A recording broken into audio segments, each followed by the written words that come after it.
Hi, and welcome to our events and tickets training video. My name is Jesse, and I'm super excited to show you how to quickly and easily set up and sell or give away tickets to your next event. So let's jump right in. So if you're looking to get an excellent page like this set up so people can easily come select their ticket, you're in the right place because I'm going to show you how.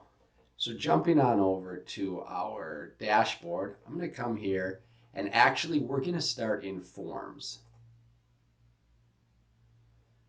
The reason we're going to start in forms over events is because you might want to have a form that you ask extra questions for.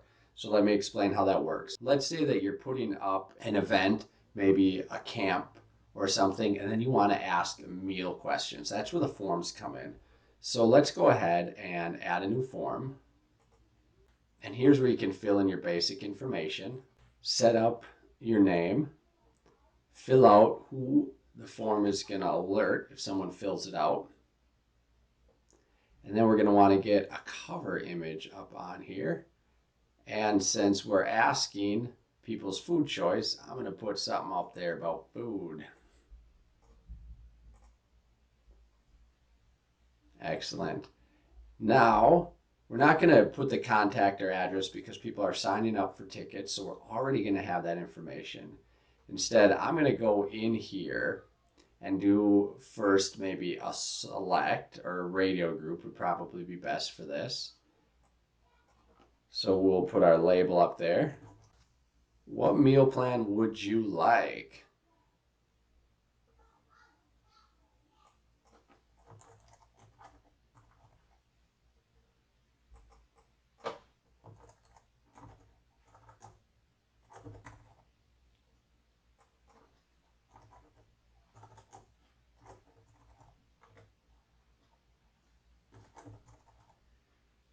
And make sure you give both, this is what the user will see, and also this is what's going to come back in your report. So make sure you give them a description.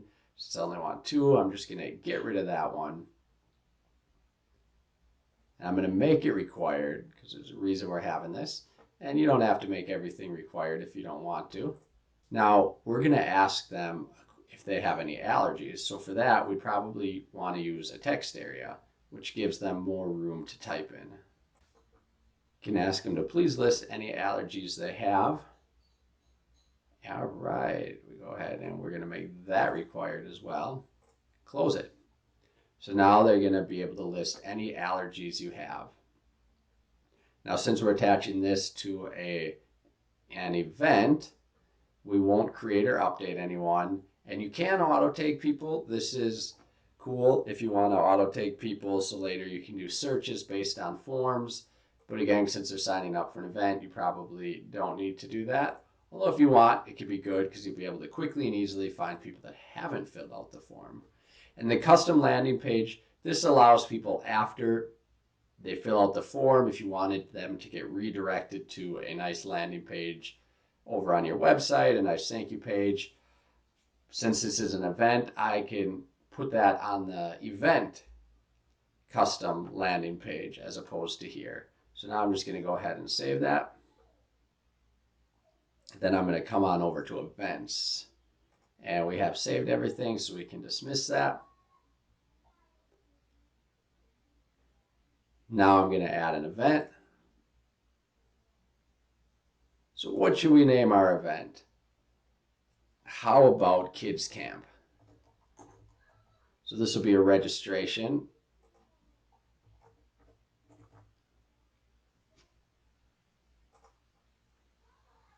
And then we can give it a great description. And we can also use some of this stuff. So it's like Kids Camp Summer 23. We want to get people all registered. One thing I want to point out is that if you use the enter versus shift enter, enter would go down that far and a shift enter would just go here.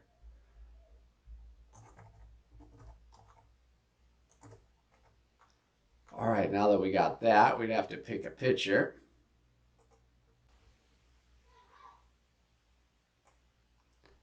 once we got our picture up there, you can drag and drop that. All right, now when is it? You're going to be able to set your dates. So since this is a registration, even though the camp is a week long, I just put the registration for the day, right? So if camp starts the 21st, we're actually going to do this on the 21st each time. So keep that in mind, because you don't necessarily need the camp date showing up on your calendar. This is just to make registration easy. And you can put in your address. And then there are two ways to decide how to sign up for an event. And that is because, for example, if you're a church and people are in church, you just want them to fill out their names quickly, you could use the public directory search. Or if you don't want it to be public, you can use the first name, last name email form. So I'm going to go ahead and do this. We can choose to automatically check people in. Then who is this event for? So if you're using small groups, you can limit it so that when people use the public directory search, only people in the event or in that group show up. So we're not going to use that. And then if you have an event manager, you could remind your event manager to check people in. And that's especially if you're doing reporting for small groups or Bible study class and everything like that.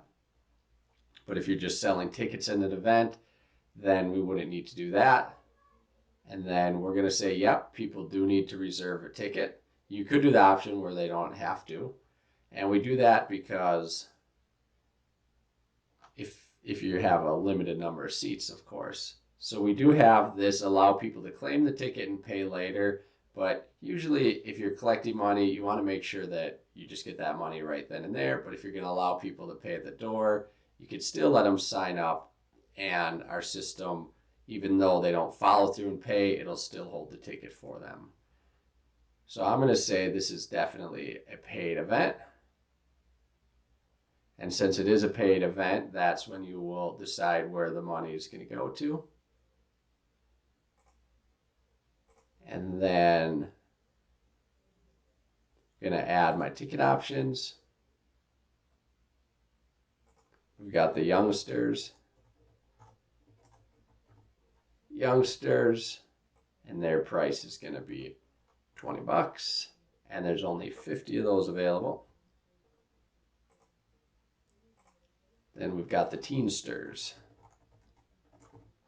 and there's our $100 because they eat way more food, and we've only got 50 of those available.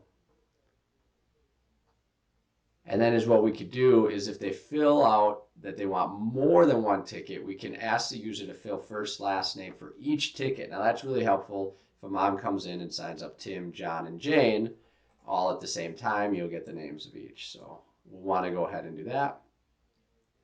And then when people get a ticket, they're going to get a confirmation email. And here's where you get to put all your details, what you want them to do. So be sure to make this descriptive as possible if needed.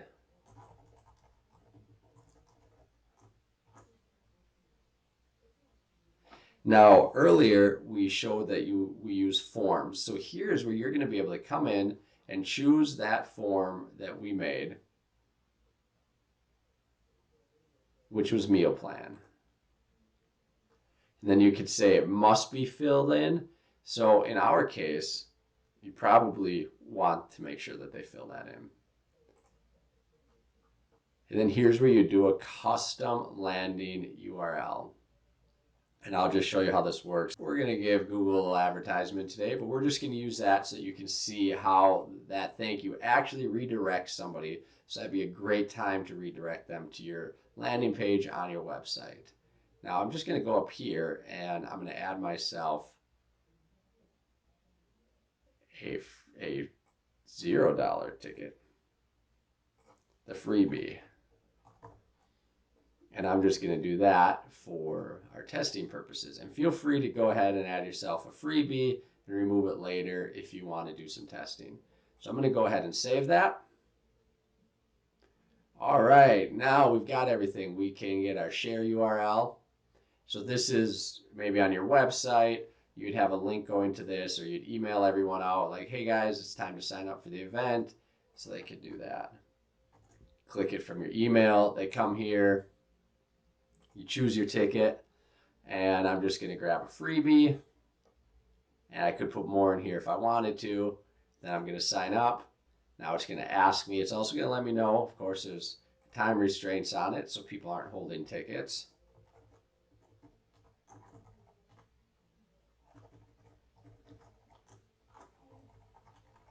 And we're going to come over here. So now it's going to say choose your meal plan. Oh man, I am definitely a non-veggie guy. And thank God I have no allergies. And it redirected me to Google, like I showed you. You see how quick and easy that was? Now, if I had chosen one of the payment ones, it would have brought me to the payment form as well. So now let's go over here. And let's just go to our check-in. So now you're going to see that I signed up, I paid $0, and I filled out the form. And you're also going to see what I have. See how quick and easy that is? You'll also, for example, be able to see any form I filled out, which is nice as well. And here's the meal plan I filled out. So that is how you're going to be able to set up events quickly and easily, and then even search for people that have signed up for events. Member and contacts. So now you have the filter. We can check out. And that was Camp for Kids, I believe. Maybe it was Kids Camp. Oh, there I am. I signed up for it. You can view everything about me right there. Well, that's it for today. Thank you so much for tuning in to today's setup course. If you have any questions, please feel free to reach out to customerservice@continuetogive.com. I'd also encourage you to join our support group on Facebook at Continue to Give Active Users. And don't forget to follow us on social media. Thank you so much, and God bless.